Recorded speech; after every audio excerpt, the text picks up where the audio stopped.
It's common for games in the Smash Bros series to receive a wide range of characters from RPGs to platformers to shooters and even more. But who are the strangest additions to the franchise? The series so far has seen a total of 60 playable characters, and while most are fitting, some have been, well, questionable.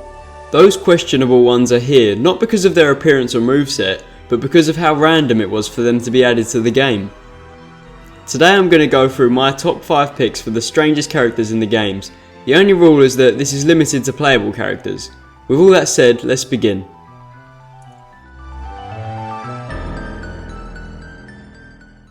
My number 5 pick for this list goes to Wii Fit Trainer. I always thought the point of this character in the Wii Fit games was to make it really basic and bland, hence it having no face or colour other than its hair and clothing. Its moveset is very interesting as it incorporates training exercises from the Wii Fit games. Though this character has appeared in multiple recent games made by Nintendo, it was strange to see it make the cut for a Smash Bros game, especially as the developers are very picky with who they choose to appear in the games. I remember on its reveal everyone was just so confused. I thought it was going to be an assist trophy if it appeared at all, but nope, it was playable.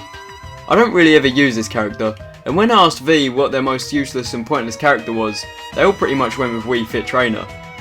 This could also be part of the reason why Wii Fit Trainer's amiibo figure got discontinued, because no one wanted to use it. I also love how the name sounds like an Asian shoe shop.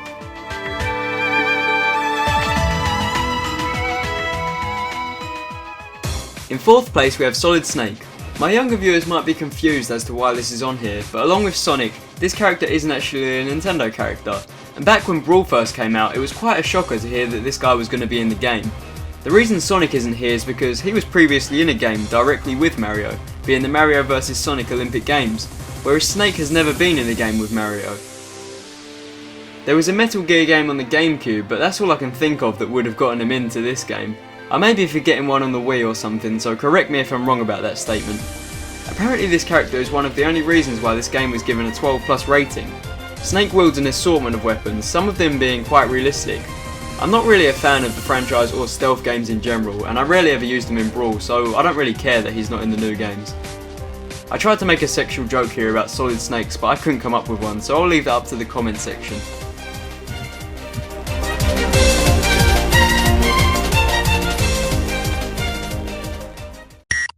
In 3rd place we have 2 characters, or maybe even 3.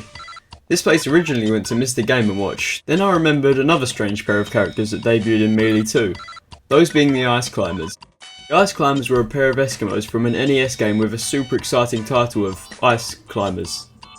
When I first played Melee I had no idea who Popo and Nana were, but I actually ended up using them quite a lot in Brawl.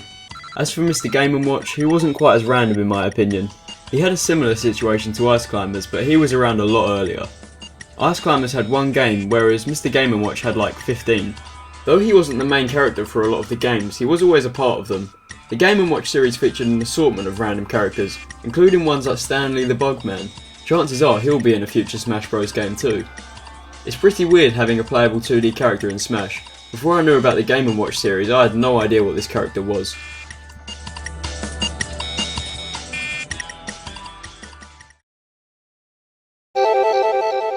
In 2nd place is Duck Hunt Dog. This character has a similar situation to Mr. Game & Watch in the Ice Climbers, but since it's still fresh in our minds, I couldn't leave it out. If Smash Bros was to come out on the NES the same year as Duck Hunt, I would understand this character being in the game, but the fact that it was introduced in Smash 4 seemed so crazy to me at first. There hasn't been a Duck Hunt game since the original, and that seems like forever ago. Then all of a sudden the antagonist is a playable character in a 2014 fighting game. Sounds crazy, right? I didn't believe the leaked screenshots at all until I saw someone streaming the game. Why would they add a character this random and old, I thought? What would its moveset even be? What costume changes in Final Smash would it get? I assumed it was 100% fake. Thanks to PokeFSim for this footage by the way. His channel's in the description and is a pretty cool dude, so check him out. But yeah, Duck Hunt Dog's a very odd character. His Final Smash looks amazing though, and the character itself is pretty strong and fun to play as. Plus another strange thing is the way the announcer says its name, which I'm not going to include because I have quite a young audience.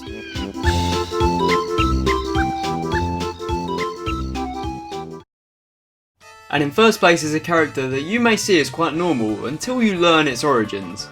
Robotic Operating System, Rob or Gyromite isn't actually a character. I'm being serious, it's like a controller. Have a look for yourself.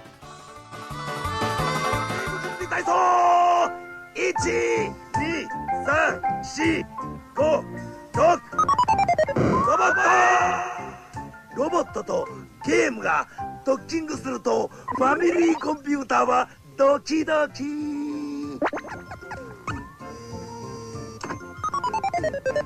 ロボットゲームは楽しいぞ。ファミリーコンピューターロボットブロックセットジャイロセット Yeah, you thought Duck Hunt Dog was a weird character. Well, this isn't even a character.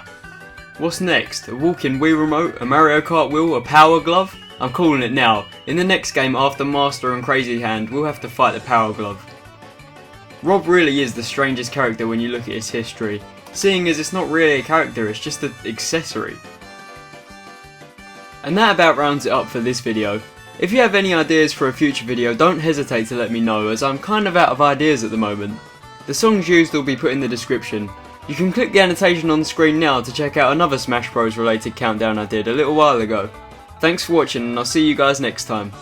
Also, is this the best outro you've ever seen, or is this the best outro you've ever seen?